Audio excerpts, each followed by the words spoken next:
Oh Lord, I need $100,000. Hey, by next week, I felt 50,000, right? Hey, there go 30. 90% of the preachers now are talking about prosperity, and based on how much you tithe, is how much God's gonna get back to you, but they're the one that's getting rich.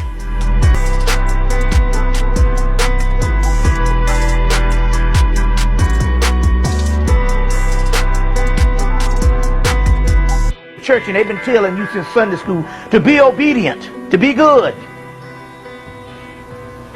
And you now 50 years old in church, and they're telling you to be good and pointing the finger at all the bad people.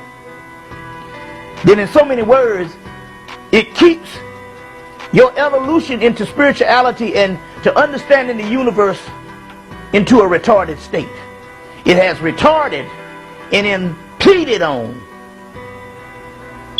your process of going to a higher level, an impediment to go to the higher level, because you're learning the same thing that you learned in Sunday school, and it's very little different from it. It might get a little more sophisticated in the particular aspect. You're talking about grown folks now, and you're throwing the black people now, which is prosperity religion. Now you're talking about praying so you can get a Cadillac. Excuse me, it's the 1970s, 1980s. Praying to get a Mercedes or a Lexus. You see what I'm saying? And for some reason, you think that the reason why the person on the street are the people that don't have it. The reason why they don't have it is because they haven't prayed hard enough, or they don't belong to the right church. They don't have the right preacher.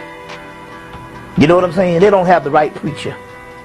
Which it goes to show you that that is a form of inferiority in the particular aspect of a form of historical illiteracy. Because all you have to do is just look at just the history of America, black America, from slavery on up. And there's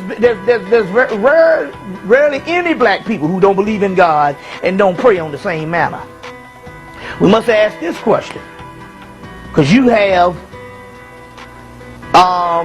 this prosperity stuff now with all these mega preachers, Creflo Dollar, Fred Price, T.D. Jakes.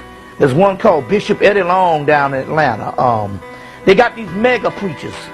They're outdoing each other. One of them built a coliseum. Looked like a doggone sports arena to go to church in. Paid $70 million for a coliseum in Crenshaw Boulevard. And since we've been here in the hills of North America, we have never put $70 million in a damn business.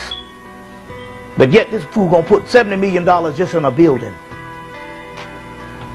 Fred Price gets jealous. He goes and buys him a DC-10. He go buy him an Air Force One.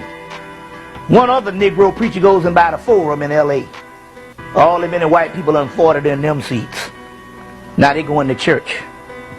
You see, where did this prosperity ritual come from? And I want to know, well, if it's based on prosperity ritual and it's based on God, you tithing and all this particular money thing, I want to know this particular question.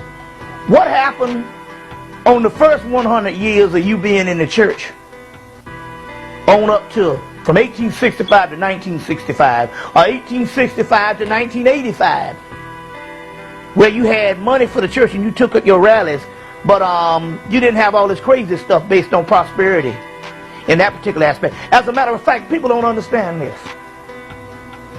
90% of the preachers now are talking about prosperity, and based on how much you tithe is how much God's going to get back to you, but they're the one that's getting rich. 90% of the preachers are doing this now, and that is the norm in most churches now. But in this interesting, let's go back 30 years ago. 30 years ago, you only had one preacher in America that was signature to that, and that was Reverend Ike. And everybody thought he was a joke. You know what I'm saying? We used to laugh at Reverend Ike when he would talk about, you don't have anything, you don't know what to do with your money. Send me your money and I'll know what to do with it. I can do a lot with it. And we was thinking that that was a novelty and somewhat of a joke and could be a form of embarrassment. You know, when we were in our right mind. But now all of a sudden, this is the run of the mill, and this is fashionable with every black preacher. Here goes again. We're getting caught up in things that have nothing to do with spirituality.